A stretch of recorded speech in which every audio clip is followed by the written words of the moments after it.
Hello. I'm happy to be here. My name is Michał Woliński, and yeah, at the moment I'm doing a gallery, and it's called Piktogram.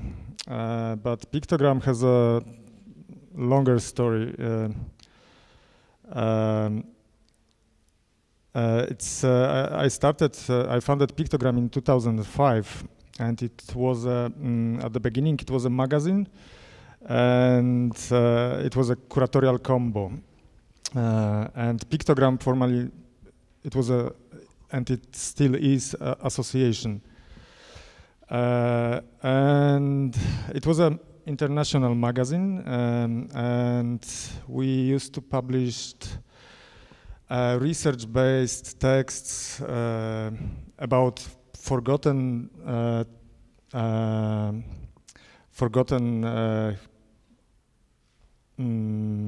trends in art from the 60s, 70s, 80s, especially Polish, and we confronted this with emerging contemporary art and with international art, but also Piktogram. I really wanted to make a magazine which is interesting to artists and art professionals, which is a source of inspiration. So there were a lot of articles or materials about relationships in between art and graphic design, architectures, cinema, music, etc. Then Piktogram was a project space because we were lucky enough to get a beautiful post-industrial space, and since a couple of years it's a gallery. And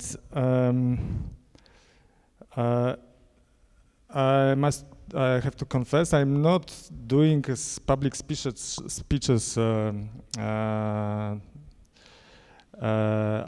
But I usually trying to explain or I'm giving guided tours around the exhibition. So for example, I prefer to stand to sit and to react to some images. So the presentation won't be a lecture, structured lecture. It's gonna be more like a bit chaotical bunch of thoughts, which are based off my personal experience. So I'm going to say a few words about the art world from a pragmatical point of view. And of course, there are like a couple of art worlds, but I was asked by Linda and Daniela to say a few words about the art world from the commercial or economical point of view. So I'm going to say a few words about the art in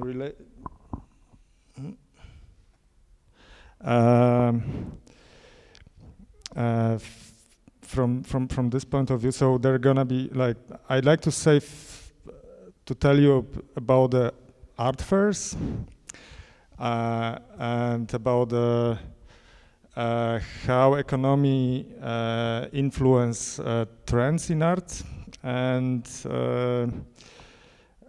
about the online platforms and Instagram.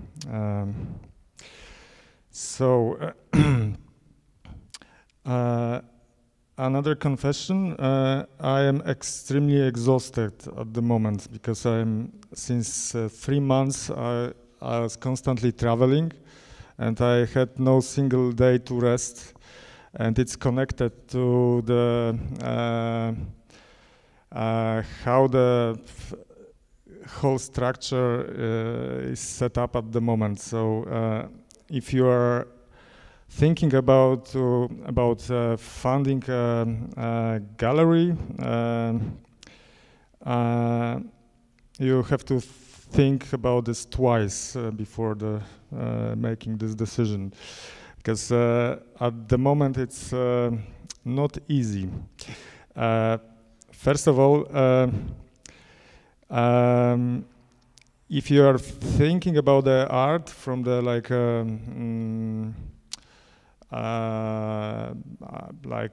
art lover or just amateur perspective, and you are going to, for example, art fairs, you think that the art world is about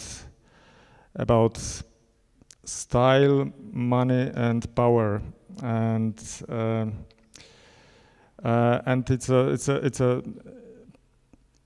it's like a playground for the rich people.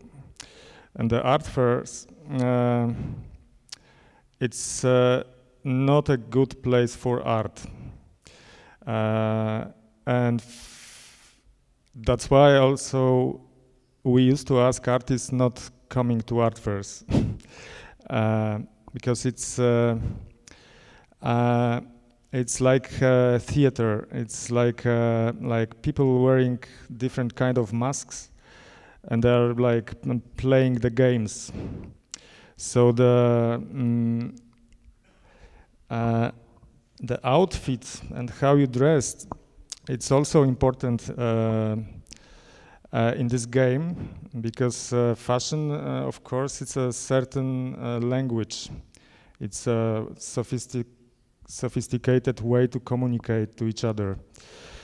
And on the other hand, art could be used as this kind of tool as well, especially by the rich people. So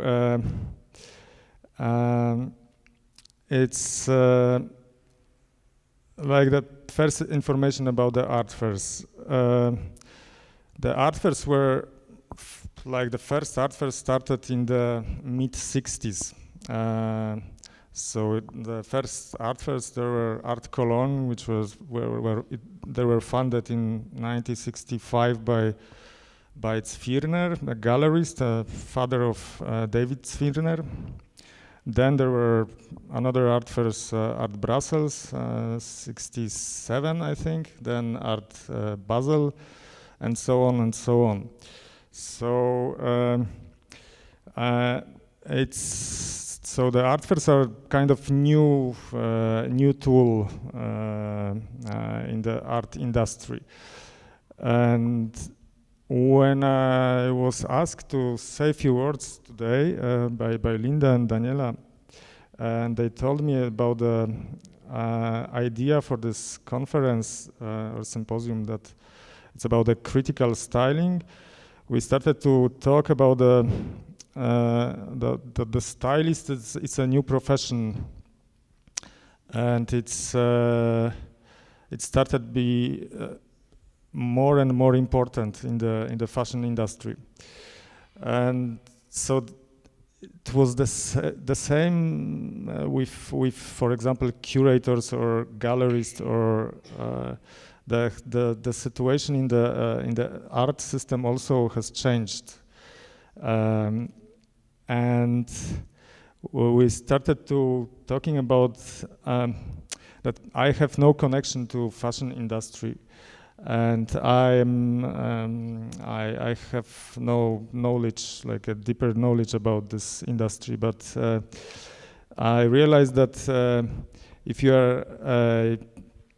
are doing a young gallery and you haven't got you are not from the rich family, means you have no this economical, symbolic, and social capital behind you. You have to make the capital by your own, and if you have no money, the only way is to be like a trendsetter, to create something which is valuable and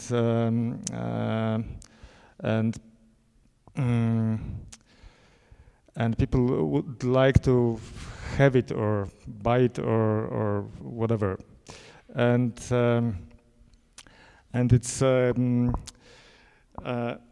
it's interesting how the art fairs are operating, because as maybe you know, the art fairs, like the big art fairs, there is a main section which is for the mega galleries, for the established galleries, and then there are like small sections, for example, for young emerging galleries.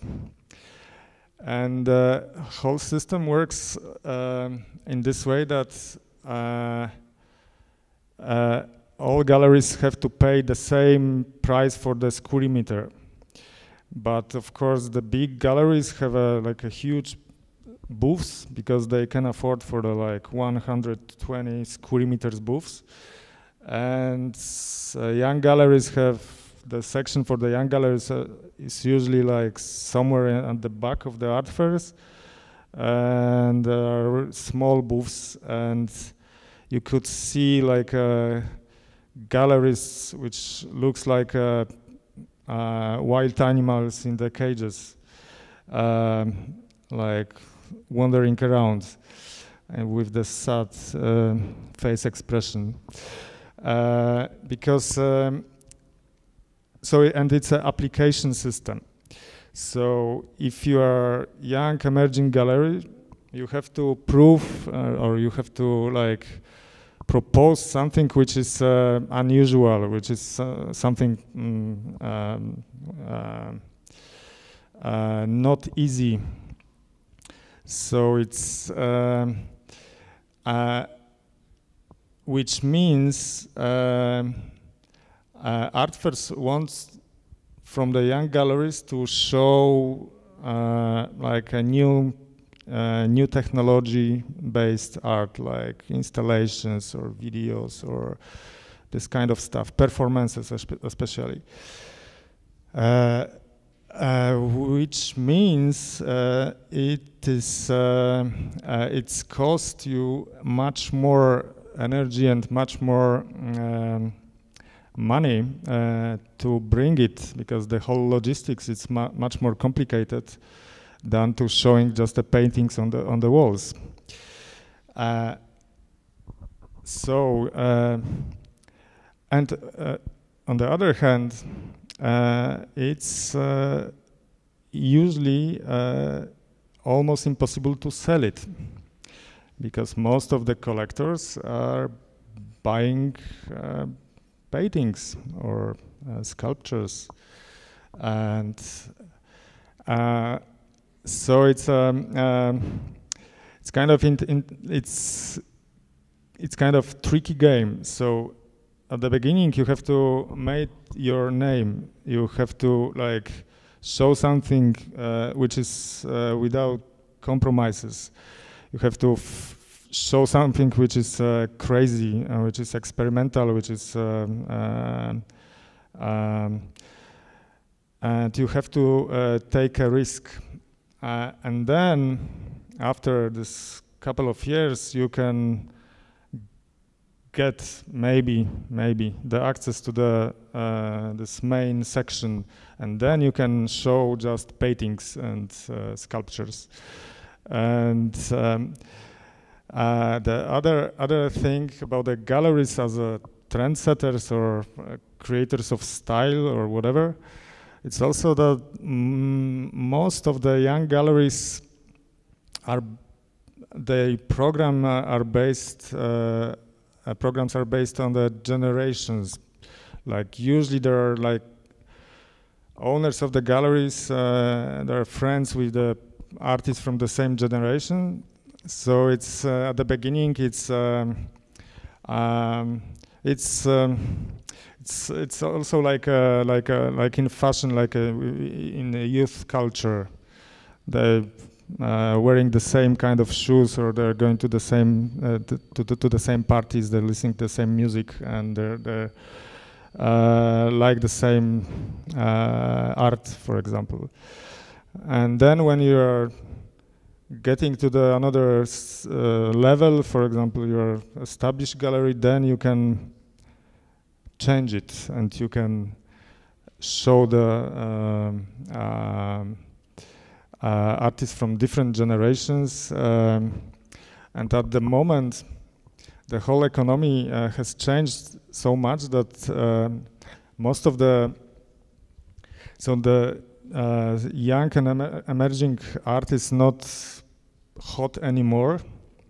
So most of the galleries now are crazy about the estates, which it's a new thing, like to get as much estates of the artists which unfortunately go as it's possible. So there are like bulldogs fights over the estates in between big galleries.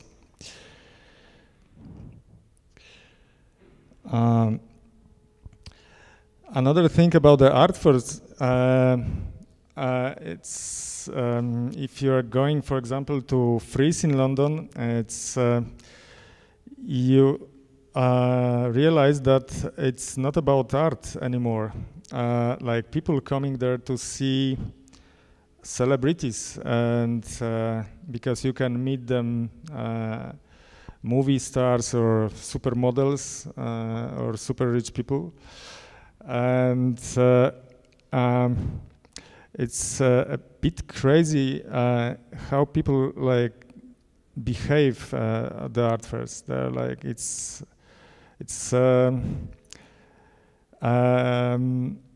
they're paying like £70 to get in, and they're like wearing super crazy outfits to be visible, and they're doing selfies in front of the like a stupid flashy bling bling art gadgets. So actually the art fairs, it's a kind of, as I said, it's like a playground for the super rich people, and young galleries have to use it at the end. But at the moment, I think it's an interesting article, which is, and it's a new word. It's called fatigue. It's about like, so I'm exhausted also because I did 3 or 4 art fairs in past 3 months. So I'm traveling constantly from art fairs to art fairs, and in between I'm doing exhibitions at my space. Another thing is that so as a gallery you have to make your name, and it's more and more looks like it's like a marketing strategy for mega brands. Like if you see the mega galleries which are spread around the world, it's like flagships of the fashion houses. And spaces of the mega galleries or established galleries actually looks like a flagship fashion stores. And on the other hand, young galleries, they of course can't afford for this kind of spaces. So to make your name, you have to be very creative to find a space which has a character, which is which has like a kind of strange mood. It's kind of important, and it's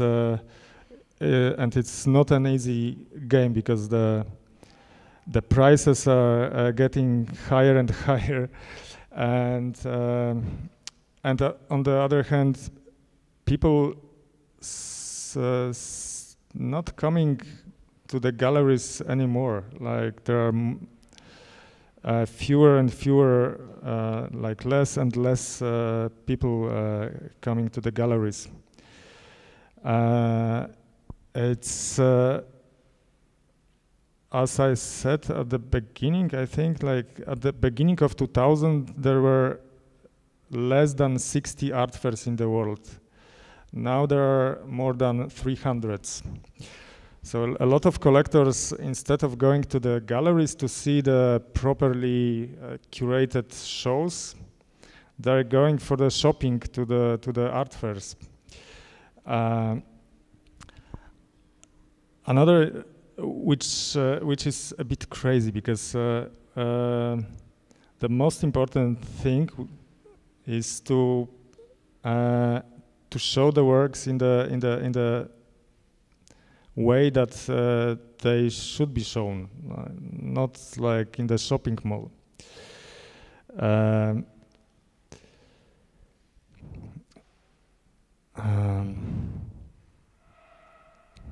me see.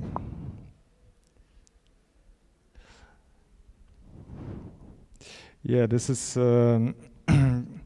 when I was thinking about this critical styling and about the gallerists and connection to the fashion industry. I found a funny article published in Elle magazine that the hottest accessory now it's a curator boyfriend. So it's pretty the same. There was also an article about that it's the hottest accessory is a gallerist as a boyfriend. So it's this is Vito Schnabel. It's a son of Julian Schnabel, and he has a gallery in St. Moritz, and of course Supermodel. Yeah, so I was also talking about this rich people, and what is striking at the moment that the art world started be again very about the classes and about the place for really rich, super rich people. And you can see the differences in between galleries, like the galleries which are open in the periphery of the art world by the former artists or curators without economical background or social background.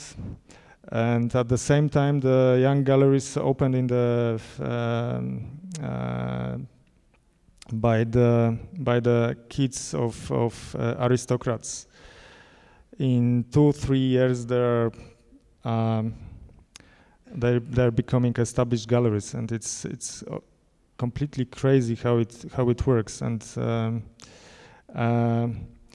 And there are more and more rich people, like rich kids, that thinks that art it's like a funny way to spend life. Another thing I wanted to say is about how economy shapes the style. There is one like a probably most known example, which is called zombie formalism.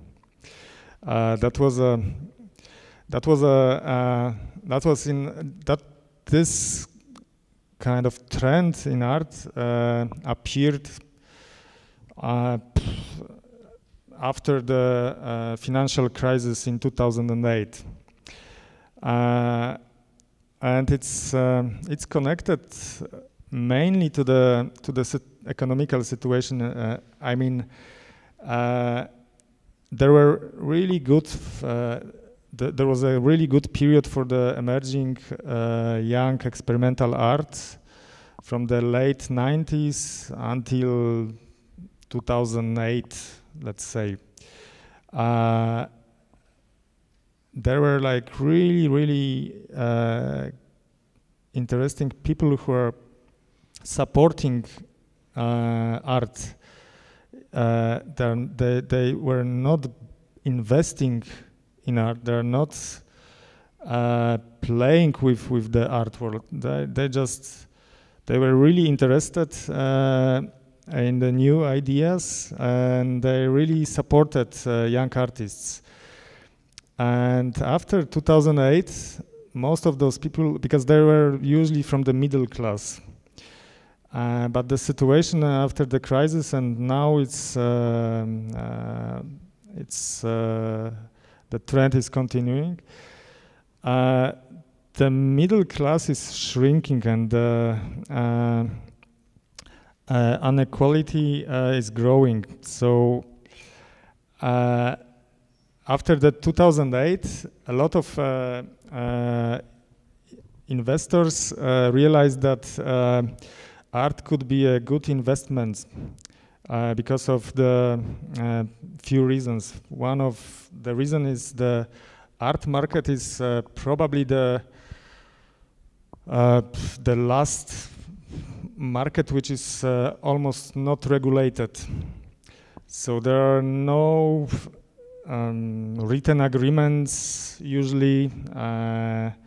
There is no specific way how to value the artworks.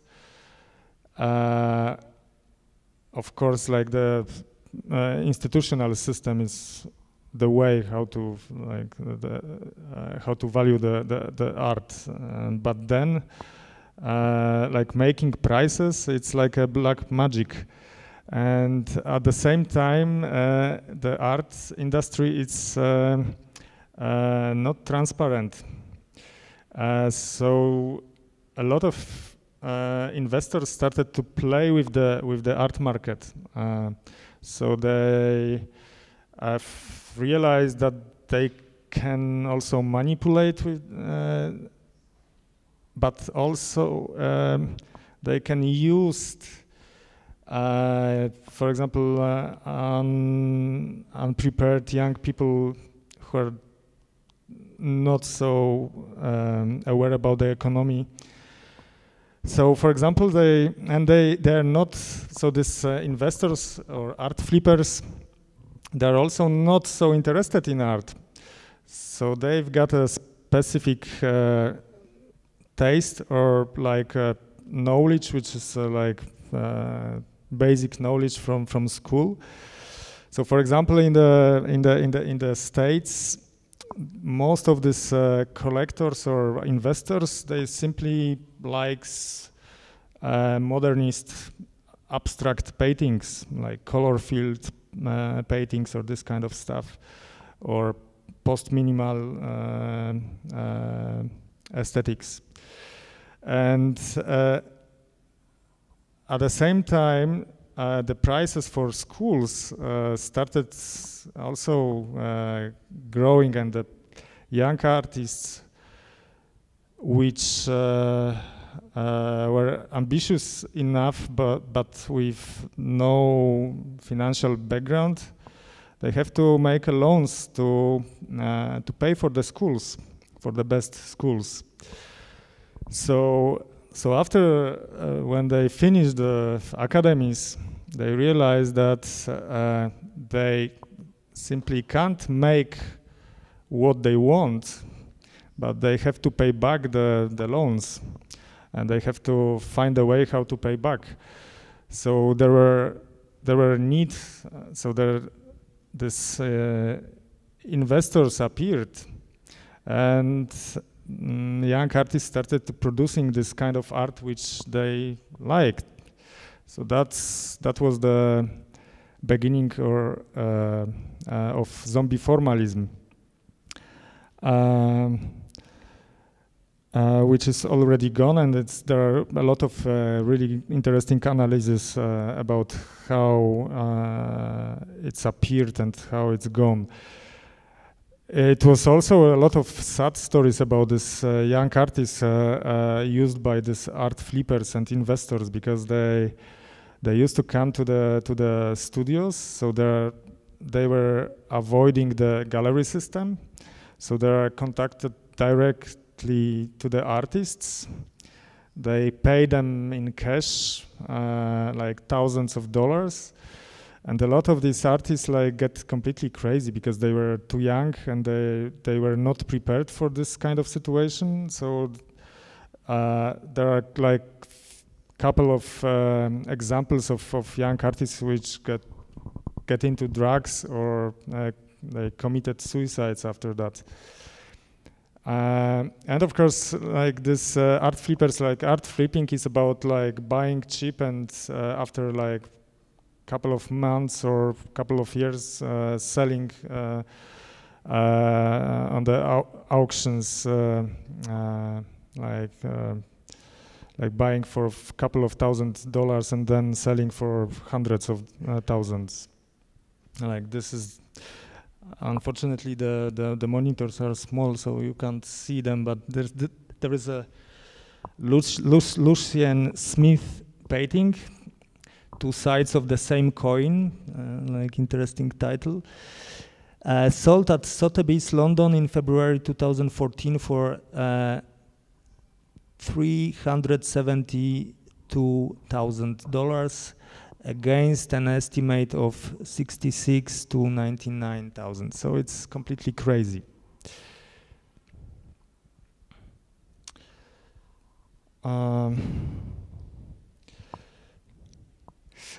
Okay, another thing about the connection between style, like trends and art,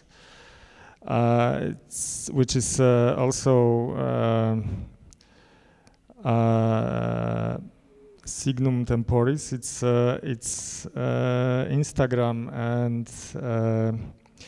and online platforms to show art. It's I just said about this trend that like people coming to the like collectors coming to the art fairs to see art, which is completely absurd. It's the same with the online platforms and especially Instagram. The situation is it's getting more and more crazy because I know a lot of examples of the shows which looks really great on the photos which are published online, and when you're entering the gallery, it's like you are like in shock because it's like a different scale, different colors, different mood. So I have a contact with young artists, and it's also striking that they're more and more focus on how the works or exhibitions or installations looks like on the photos in the internet. So they're more interested like to make the show or works which looks good on Instagram. It's completely crazy. And another thing about like a critical I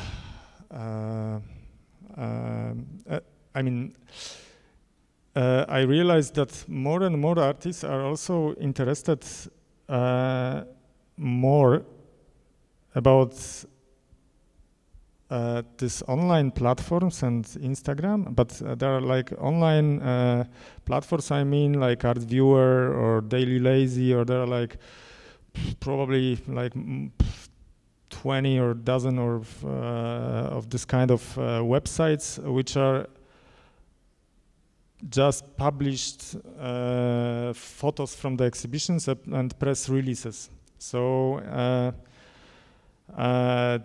they're doing selection, but it's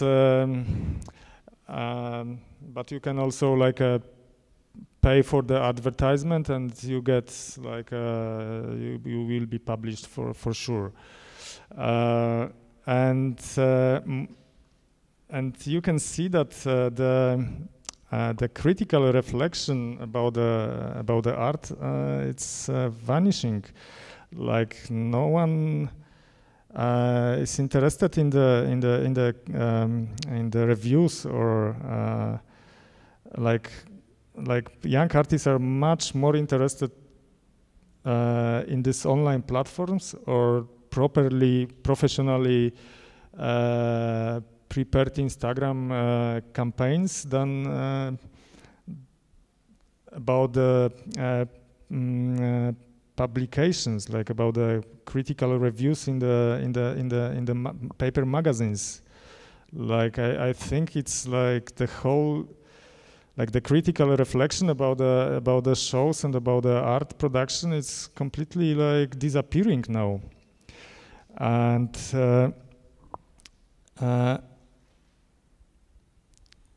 it's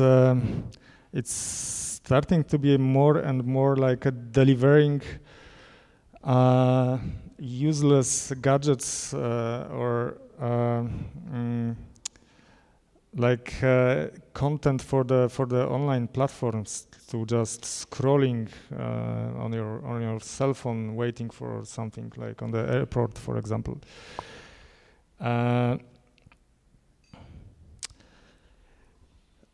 Yeah, well, it's also so from my perspective, I realized that it's something wrong with the system, and sometime about a year ago, I was like in crisis, like thinking about what am I doing, and that was this mood was a source of inspiration to make an exhibition which was called Self-Fulfilling Prophecy. So that was the show, like the beginning, like the starting point for the show was I was thinking about the expectations, like expectations from young artists towards the young gallery, like collectors to artists, collectors to gallerists, audience to female artists, etc., etc., like a pressure from the market. And for me, it was refreshing to ask myself like really basic questions, like why we are doing that, for whom, like is it what is the like a true meaning of this?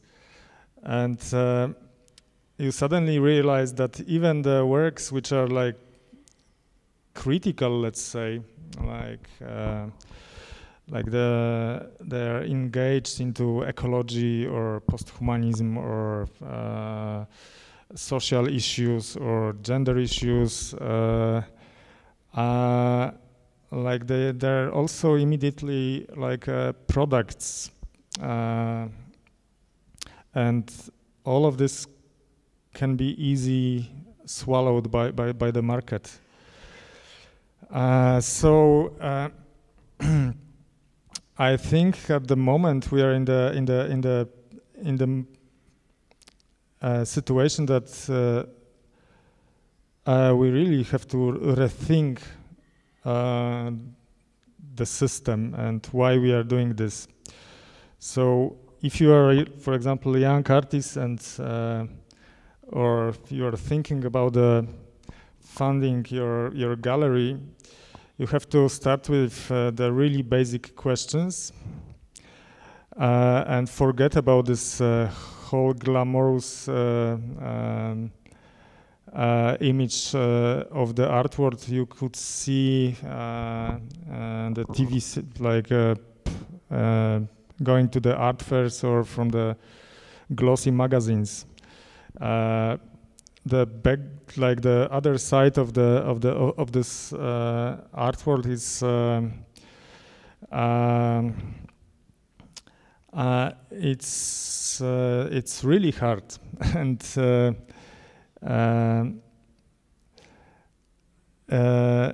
you really can find yourself in the situation that you're asking yourself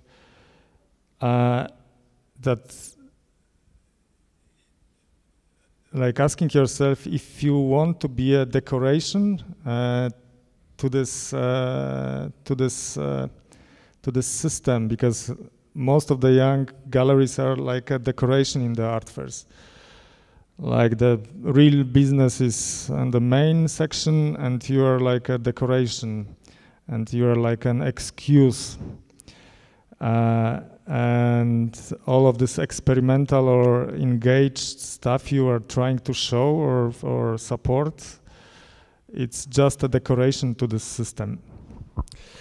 Yeah, and I think I would stop now, and if you have any questions, I would be happy to answer.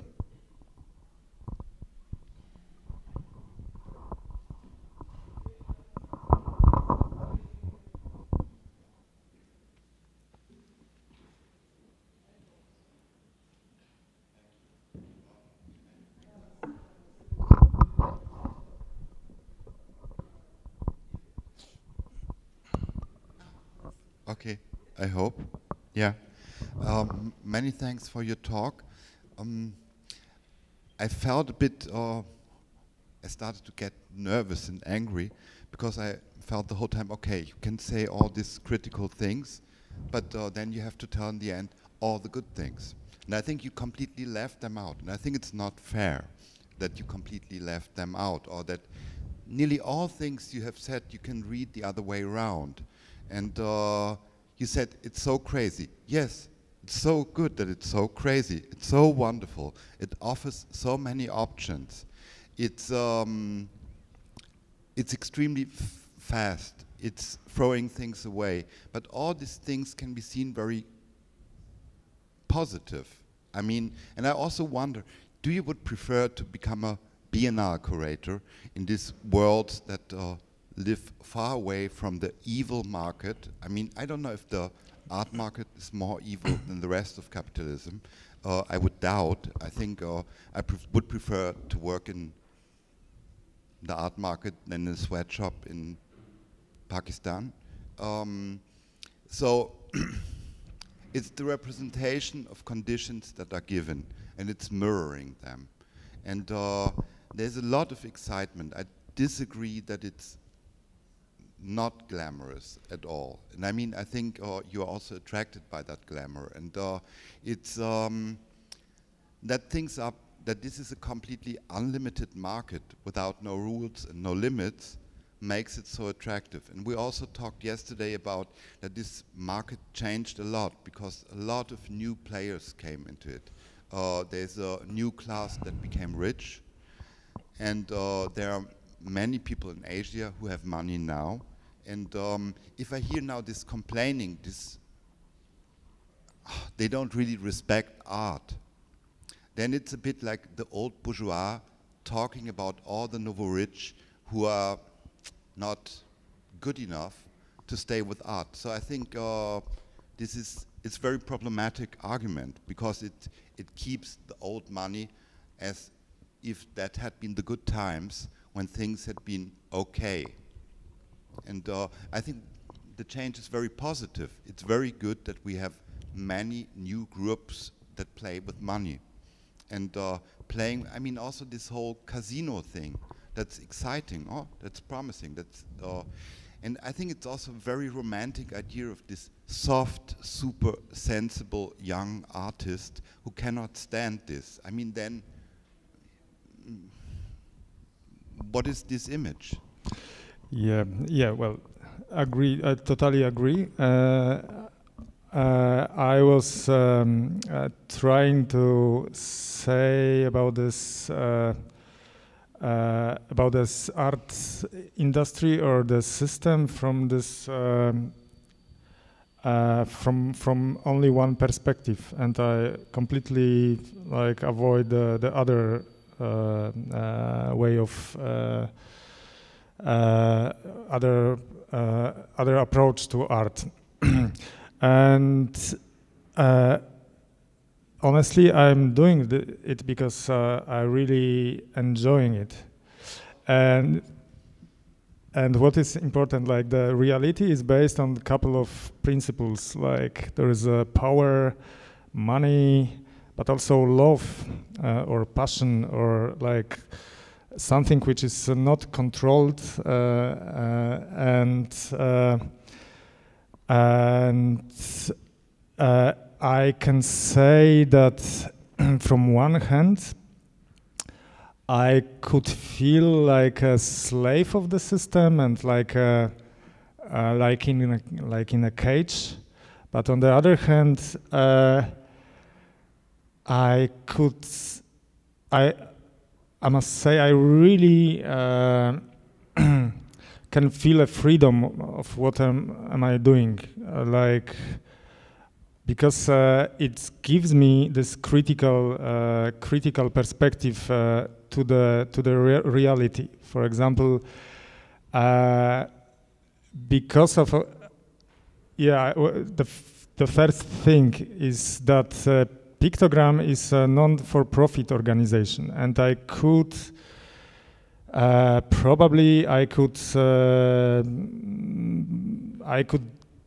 do the projects based on the public fundings, but I'm not doing that, and I'm using the market as a tool and economy as a tool to because the money it's a fuel, it's not a goal, it's a fuel to doing a projects you're crazy about. So, but because the situation on the market is difficult. I started to study it, and I started to be interested in the economy from the anthropological approach, and it gives me a lot of fun, like doing research about like what I was like. The presentation was really like there were no facts, no really like. I was really enjoying studying like a really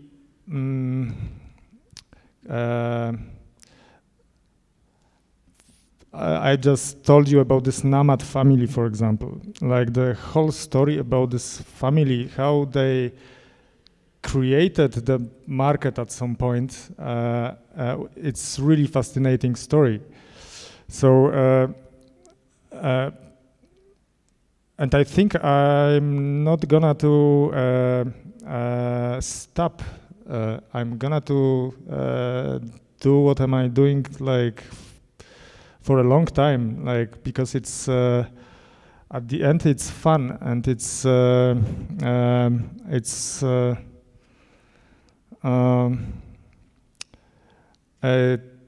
it gives you a really crazy energy at the end.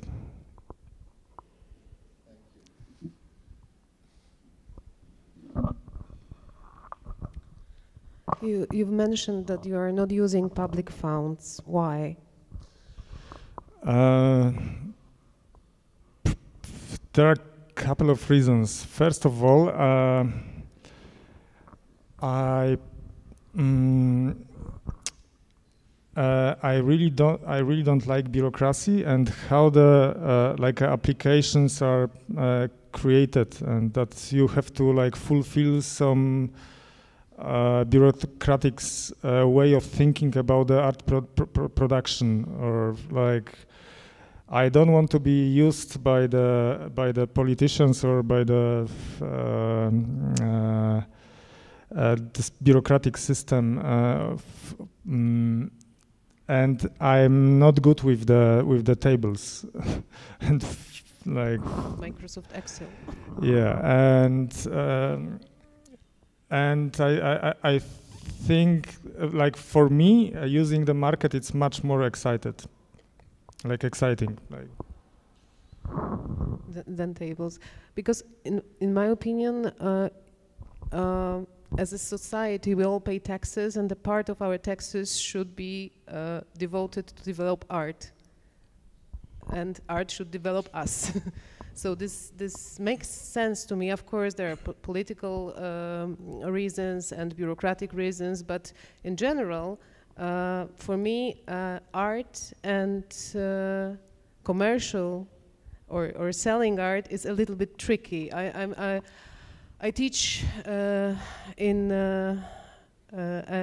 Academy of Fine Arts and Ostrawska Uniwersyta and in Katowice, and I deal with art students a lot also. I'm from graphic design, but I deal with art students, and I often advise them to apply for art residence, for different grants, because it gives them, I think, a kind of independence. Yeah, but from my perspective, it's that like dealing with grants, you are dealing with like a bureaucratic system, and dealing with markets, you are dealing with the like face to face with people, and it's like some of the people who I've met, for example, collectors, gives you like approach to understand, or there some of the people are really interesting people, and you've got this. I really prefer the face-to-face relationships than just to be a part of. It's maybe it's just based on my psychological Profile. Yeah.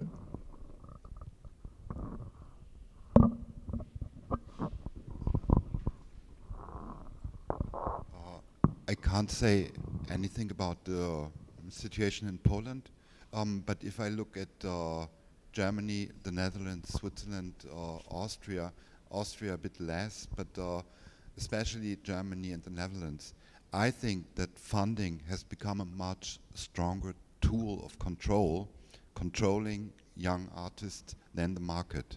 I think it's things that developed since 2005. They belong very close to the coming up of the model of the artist researcher. They come up with the system of the PhD, with the Bologna model, that so many artists spend their whole time on writing what they will do in the future. They write proposals the whole time. They plan what will happen to them. And I think the exciting moment about art is that something happened that you don't know anything about, that you will be completely surprised by yourself. I completely agree that the public money should be there to show things, but in the moment of development, and I also think that this inflation of residencies, I agree that it's necessary sometimes to jump out of the whole stress and to have these islands. But I work now since more than 10 years in this residency system, and I see so many people who didn't develop any perspective, just touring from one residency to another. And I think that there's more freedom now, and I'm really not a pro-capitalist person, more freedom and potential for young artists in the market than in this funding system. This funding system is a real killer to continue being surprised by yourself. Yeah, I think it's good to have like different sources, and you can use them. Like someone is more keen to use the grants, another person is more keen to use the market. But for me, it's also it's the whole system. It's okay in the like to make it easy. Like the gallery has a duty to to support artists. And when artists doing something,